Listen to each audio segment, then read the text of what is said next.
ఫ్యూచర్లో ప్లాస్టిక్ రహిత సమాజం కావాలని మన బిడ్డల ఆలోచన. అలాగే వాళ్ళ ఫ్యూచర్ కోసం మనం ఆలోచించాలిగా మరి. Virtusa life spaces green winds. Welcome to RTV. నేను మీ ప్రకాష్. జూన్ ఆగస్టు నెల వచ్చిందంటే గోదావరి జిల్లా వాసుల్లో అయితే వెన్నులో వణుకు పుడుతుంది. ఎందుకంటే వర్షాలతో పాటు అధికంగా ఎగువ రాష్ట్రాల్లో కురిసినటువంటి వర్షాలు తోడవడంతో గోదావరి ఉగ్రరూపం దాలుస్తుంది. గోదావరి ముంచెత్తి ఈ యొక్క లంక గ్రామాలు కావచ్చు, ఈ యొక్క గోదావరి ఆనుకున్నటువంటి ప్రాంతాలన్నీ కూడా ఈ యొక్క గోదావరి తాకిడికైతే తీవ్ర నష్టం వాటిల్లుతుంటాయి. గోదావరిలో ఈ యొక్క లంక గ్రామాలు కావచ్చు, లంక గ్రామంలో ఉన్నటువంటి రైతాంగాన్ని అయితే తీవ్ర నష్టాన్ని అయితే గురి చేస్తుంది. ఈ యొక్క తీర ప్రాంతంలో ఉన్నటువంటి ఎన్నో వాణిజ్య పంటలు, అలాగే అరటి, కూరగాయల పంటలు అన్నీ కూడా ఈ యొక్క వరదలకైతే నష్టపోతూ ఉంటారు. ముఖ్యంగా చూసుకుంటే మనకైతే ఇప్పుడైతే వరదలు సమీపిస్తున్నాయని వచ్చిన నేపథ్యంలో రైతాంగం వెంటనే ఆందోళన చెందుతున్నారు. ఎందుకంటే ఈ యొక్క తీర ప్రాంతంలో కావచ్చు, అలాగే లంక గ్రామాల్లో ఎన్నో రకాల కూరగాయల పంటలు వేస్తున్నారు. అందులో ముఖ్యంగా మనం చూసుకోవచ్చు మిర్చి పంటనైతే తీవ్ర మిర్చి రైతులనైతే తీవ్ర నష్టాన్ని గురి చేసిందని మనం ప్రధానంగా చెప్పొచ్చు. వరదలు వస్తున్నాయని చెప్పేసి అర్ధాంతరంగా ఆ పంటలను అయితే కోయించేసిన పరిస్థితి మనం ప్రధానంగా చూడొచ్చు. ముఖ్యంగా పి గన్నవరం మండలంలో ఉన్నటువంటి ఈ యొక్క ప్రాంతంలో ముక్తేశ్వరం కావచ్చు, అన్ని ప్రాంతంలో రైతులందరూ కూడా మనం చూడొచ్చు ఈ యొక్క వరదలు వస్తున్నాయని అర్ధాంతరంగా మిర్చి పంటను అయితే ఈ విధంగా కోసేశారు. వెంటనే జనరల్గా అయితే మిర్చి పంట కోత కోస్తుంటారు, కానీ కేవలం ఏకంగా చెట్లనే నరికేసి ఉన్న పరిస్థితి మనం చూడొచ్చు. ముఖ్యంగా వాళ్ళంతా కూడా రైతులందరూ కూడా లోపల ఉన్నటువంటి గోదావరి తీర ప్రాంతంలో ఉన్నటువంటి లోపల లంక గ్రామంలో మొత్తం అన్నీ కోసేశారు. అంటే ఎందుకంటే వరదలు వస్తున్నాయి అనే నేపథ్యంలో అధికారులు అయితే అప్రమత్తం చేసిన నేపథ్యంలో చూసుకుంటే రైతులు ఒక్కసారిగా దిగులు చెందిన పరిస్థితి. ఎంతో విధంగా నష్టపోయారు. ఈ మిరప తోటలు అంటే మనకి చెట్లు పొలంగా ఉన్నటువంటి మిరపకాయలను కోయడం మనం సాధారణంగా చూస్తుంటాం, కానీ మిరపకాయలు ఏకంగా చెట్టుతోనే వాళ్ళు కోస్తున్నటువంటి మన విజువల్స్లో మనం చూస్తున్నాం. ఎందుకు ఇలా కోస్తున్నారో ఇక్కడ ఉన్న రైతులను అడిగి తెలుసుకునే ప్రయత్నం చేద్దాం. ఇక్కడ ప్రస్తుతం ముక్తేశ్వరం ఒడ్డున ఉన్నటువంటి రైతులు ఈ విధంగా ఒక చెట్టు పక్కన కూర్చుని ఇక్కడ ఈ విధంగా అయితే మిరపకాయలు కోస్తున్నారు. సార్ చెప్పండి, ఇక్కడ మీరు ఈ మిరపకాయలు చెట్టు నుండిగా కోస్తుంటారు, కానీ ఈ యొక్క చెట్లనే నరికేసి కోస్తున్న పరిస్థితి ఎందుకు వచ్చింది? ఇది జనవరి నెలలో పోతామండి. తయారు చేసేటప్పటికి మే నెల వచ్చిందండి.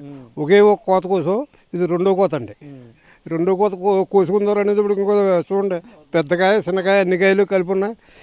అందుకు గోదావరి వచ్చి మునిగిపోతుంది, చచ్చిపోతుంది అన్న ఉద్దేశంలో మొదలకు నరుకొచ్చి ఇక్కడ ఎంతో కొంత సొమ్ము తీసుకుందామని ఇక్కడ కోసుకొచ్చి ఉండొచ్చు. ఎన్ని ఎకరాలు వేసారు మీరు మిర్చి పంట? 2 ఎకరాలు ఉండేది. 2 ఎకరాల పంట రమారమే దీనికి 70,000 రూపాయలు పెట్టి పెట్టామండి. 70,000 ఇప్పుడు 10,000 కూడా అమ్మలేదండి. ఇప్పుడు ఏదో రేట్ వచ్చింది అమ్ముదారు అనేటప్పటికి గోదావరి సంభవించిందండి మాకు. అంటే మరి వరదలు ఇప్పుడు ఇంకా అంత తీవ్ర రూపం దాల్చలేదు, ఇంకా వరదలు ఆశించిన స్థాయిలో ఇంకా రాలేదు. ఇప్పుడు మరి వెంటనే ముందుగా అధికారులు గట్రా మీకు ఏమన్నా ముందుగా సమాచారం ఇచ్చారా? టీవీలో చూసారండి అధికారులు, కానీ ఎవరో మాకు అనౌన్స్ చేయలేదు. టీవీలో చూసి ఇంకో 2 అడుగులు నీరైతే ఇది మునిగిపోద్దండి. ఇది మునిగిపోద్దండి. మునిగిపోయిన తర్వాత ఇంక చేసేది ఏముంటుంది, ఇంక చేసేది ఏముండదు. అందుకు దక్కుతూనే మొదలకు కోసుకొచ్చామండి పడవ మీద వెళ్ళి. ఇప్పుడు అన్ని మునిగిపోయా ప్రస్తుతం అన్న మీరు అన్న పంట మునిగిపోయినాయండి. మునిగిపోయినాయండి. పోయిన సంవత్సరానికి ఇప్పటికి గోదావరి ఎలా ఉంది? పోయిన సంవత్సరం అయితే ఈ బాబు చాలా విపరీతం అండి. అది ఇంకో అడుగు నీరు కానీ పుడితే ఎటుకొట్టి ఎక్కడో చోట తెగిపోను. ఇప్పుడు ప్రజెంట్లో ఇంకా అంతవరకు రాలేదండి.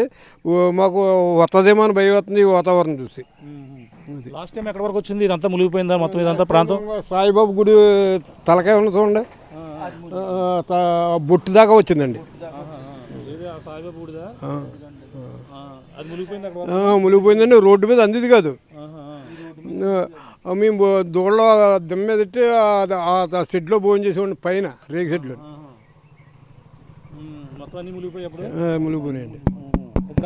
అంత ఉధృతి ఎప్పుడు రాలేదు కదా, నిరుడు వచ్చినంత ఉధృతి ఎప్పుడు లేదండి. మేము కాదు కదా, మా పెద్దలు కూడా చూడలేదు అంత గోదావరి వచ్చిందండి. మీరు ఎన్ని ఎకరాలు వేస్తారు మీ పంట? 2 ఎకరాలు. ఎన్ని ఎకరాలు వేసారు? 2 అండి. మరి ఏమైంది ఇప్పుడు? మరి ఏం చేస్తున్నారు? వరదకు పోయండి, చెట్లు నరికేసి ఇలాగ నామ మీద వేసుకొచ్చి కోస్తుంటాను. నావ మీద వేస్తారా? మరి ఇప్పుడు ఎన్నో కోత కోసారు? ఇప్పుడు ఇది రెండో కోత అండి. రెండో కోతకి ఇలా అయిపోయిందా? ఇప్పుడు మొత్తం మిరపకాయలు అన్ని లేతకాయలు మొత్తం ఇవన్నీ కొన్ని ఇంకా చెట్టుని అయితే ఇంకా సగం కొయ్యండి ఇందులో. కొయ్యరా? అదే నిలబడి ఉంటే మొలగలేంది అయితే అంటే అందులో పెద్దగా ఏరుతామండి. అన్నీ కొయ్యమండి.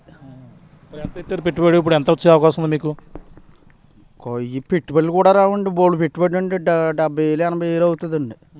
ఇందులో పెట్టుబడులు కోతకి ఏమవుతుందండి, మొన్నటిదాకా రేట్ లేదండి. ఆడోళ్ళు కూలి వాటికి సరిపోదండి, మొన్నటిదాకా వచ్చిందండి. ఇప్పుడు రేటు పెరిగిందండి, వరదలో మునిగిపోయినాయి. ఇంకా మిరపకాయలు వేసారు, ఇంకేమన్నా తోటలు ఉన్నాయి లోపల? ముళ్ళ తోటలో కట్టానండి అవన్నీ. లంక ముళ్ళ తోటలో బోల్డ్ ఉన్నాయండి. వంగ తోటలో ఆనపళ్ళు దేనికి దానికి అన్ని రకాల కూరగాయలు ఉంటాయండి. ఇప్పుడు ఈ వరద వచ్చిన తర్వాత అవన్నీ కూడా పనిచేస్తాయండి? పని చేయమండి, ఏది పని చేయదండి అసలు. ఒకటి కూడా పని చేయదండి. మొత్తం ఎన్ని రకాలు ఆనపళ్ళు పండిస్తారండి, ముళ్ళ తోటలండి, పచ్చిమిరకాయ, బెండ, బీరపోదలండి, మొత్తం అన్ని రకాలు వేస్తారండి. అన్ని రకాలు వేస్తారు, అన్నీ కూడా పోయినట్టే. ఇది పరిస్థితి చూస్తున్నాం. ఈ యొక్క ముత్తేశ్వరం రేవు ఏదైతే ఉందో ఆ రేవులో అయితే రైతాంగ పరిస్థితి మనం చూడొచ్చు. అందరూ కూడా ఈ యొక్క మిర్చి పంటను అయితే ఎకరాల్లో అయితే ఒక్కొక్కరు 2 ఎకరాలు 3 ఎకరాల్లో వేశారు. మొత్తం చెట్ల పాలంగా కోత కోసుకొచ్చేసారు, నరికి వేసుకొచ్చి ఇప్పుడైతే వీళ్ళంతా కూడా చేస్తున్న పరిస్థితి. ఇక్కడ మరొక రైతు ఉన్నాడు, అడిగి తెలుసుకునే ప్రయత్నం చేద్దాం. చెప్పండి, మీరు ఎన్ని ఎకరాలు వేశారు ఈ మిర్చి పంట? 3 ఎకరాలు వేసామండి. 3 ఎకరాల్లో ఇంకో కోతకో 2 కోతకు చెట్లు నరుకొచ్చారు. చెట్లు నరుకొచ్చారు. ఇవి మొత్తం అన్నీ కూడా పనిచేస్తాయి కాయలు? ఇవన్నీ పని చేయమండి. ఇందులో ఒక వంతు పని చేస్తారు, 2 వంతులు పని చేయమండి. చెట్టు మీద అవుతే అలాగ వండించి కోస్తుంటారు. ఎంత ఇట్టారు పెట్టుబడి, ఎంత ఇట్టారు మీరు? ₹1,00,000 అవుతుంది అండి. ఎన్ని ఎకరాలకి లక్ష అయింది? 3 ఎకరాలు అండి. 3 ఎకరాలకి. మరి ఇప్పుడు ఏమైనా వచ్చే అవకాశం ఉందా? వచ్చే అవకాశం ఏమి లేదండి. అందులో ₹1,00,000 కూడా రావు. అంటే మరి ఈ గోదావరి వచ్చిన తర్వాత మరి తగ్గిపోయిన తర్వాత మిరప మరి మళ్ళీ అప్పుడు పని చేసినామా కదా, అప్పుడు అలా పని చేయదంటే ఇంకా మునిగిపోతుంది. నరికేహం కదండి, ఇంకేం పని చేస్తుంది? నరికేహం కదండి, నరికేస్తే ఇంకేం పని చేస్తుంది? ఏం పని నరకండి అలా వదిలేసిన తర్వాత మునిగిపోయిన తర్వాత మళ్ళీ వచ్చి ఇది అవుతుంది, సరిపోదా? చచ్చిపోద్దండి. చచ్చిపోద్దా? చచ్చిపోతుందండి. నరకపోయినా చచ్చిపోతుందండి. నరకపోయినా చచ్చిపోద్దా? చచ్చిపోద్దండి. ఇలాగైతే కొన్ని కాయలు కోసుకొచ్చని నరుకొచ్చాయి. ఇలా ఎంతమంది ఉంటాయి ఇంకా మీరు అయితే ముందస్తుగా కోసుకున్నారు, ఇలా కోయిన వాళ్ళు ఇంకా ఎంతమంది ఉంటారు? 10 మంది ఉన్నారండి. మునిగిపోయి చేయలేదండి. ఇది కొంత మేర గొప్ప నరుకొచ్చామండి మనసప్పగా. మునిగిపోయి అయితే బోళ్ళు ఉన్నాయండి. మొత్తం వేసిన మొత్తం అన్ని ఏ కూరగాయలు పండిస్తారో అన్నీ కూడా ఎన్ని ఎకరాలు ఉండొచ్చు మొత్తం? ములగ తోట అయితే 100 ఎకరం ఉందండి లోపల. వంగ తోటలు అది అయితే 200 ఎకరం ఉంటుందండి. ఆనపదలు అది అయితే 500-600 ఎకరం ఉంటుంది. తర్వాత బెండ చేను అవి 100-150 ఎకరం వేసారండి. ఇవన్నీ మునిగిపోయినాయండి. ఇప్పుడు ఏంటి లంక అంటారు, గోదావరిలోనే వేస్తారు మీరు ఇప్పుడు పంట కూడా? అది లంకేనండి. నీరు గోదావరికి అయితే కొంత ఇరిగిపోయిందండి లంక. ఉన్న 7 చేసామండి. అంటే ఇప్పుడు ఏ గొట్టు దిగి మీకు వరద మొత్తం ఈ లంక గ్రామం ముంచెత్తుతుంది? గొట్టు ఏంటంటే పైనుంచి వచ్చిన నీరేనండి ఇది మాకు. ఇప్పుడు గొట్టలు ఇక్కడ గొట్టు ఏదైనా ఎటుకొట్టి తెగిపోతే తెగిపోవాలండి, పైనుంచి వచ్చి నీరే డైరెక్ట్గా. ఆ నీరేనా? ఆ నీరే. అంటే మీరు మామూలు వరదలు రాని సమయంలో ఆ పంటలన్నీ కూడా అక్కడ వేస్తారు అన్నీ కూడా? అప్పుడు ఆ టైంలో పండించిన పంటలే?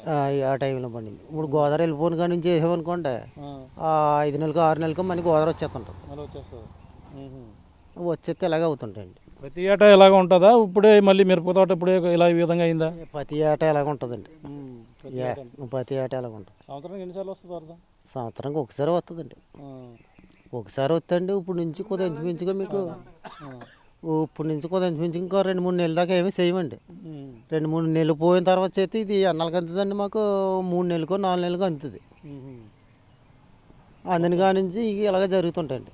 ఎంతమంది రైతులు నష్టపోయి ఉంటారు మొత్తంగానే? 200 మంది ఉంటారండి రైతులు. 200 మంది రైతులు మొత్తం ఇంకెన్ని పని చేయవు? ఎందుకు పని చేయమండి. చూస్తున్నాం.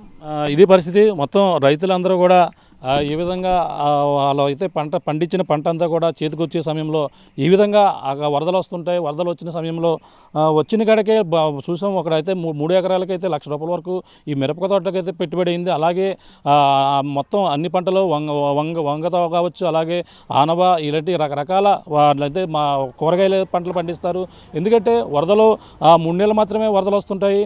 ఈ వరదలు వచ్చిన 3 నెలల్లో కూడా అందరూ కూడా ఈ యొక్క ఇంక ఎటువంటి పనులు చేయకుండా ఉంటారు. అంటే లంక గ్రామాలు లంకలు ఎక్కువగా ఉంటాయి. ఈ యొక్క వరదలో వచ్చిన 4 నెలలే మొత్తం వరద అయితే ముంచెత్తుతుంది.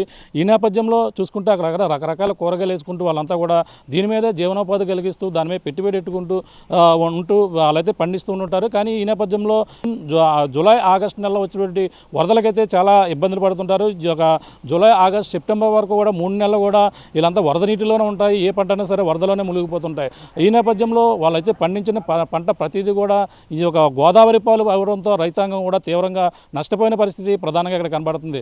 ఏదేమైనా ఈ యొక్క వరదలు ముందస్తుగా వరదలు అయితే సమాచారం ఇచ్చినప్పటికీ ఈ యొక్క రైతాంగాన్ని అయితే ఈ వరదలైతే తీవ్ర నష్టాన్ని మిగులుస్తుంది. ఈ యొక్క తీర ప్రాంత వాసుల్లో భయాందోళనకు గురవుతుంటారు. మరో పక్కన రైతాంగం కూడా తీవ్రంగా నష్టపోతున్న పరిస్థితి ప్రధానంగా ఈ యొక్క కోనసీమ జిల్లాలో అయితే ప్రధానంగా కనబడుతుంది. ఇది ఇక్కడ ఉన్న తాజా పరిస్థితి.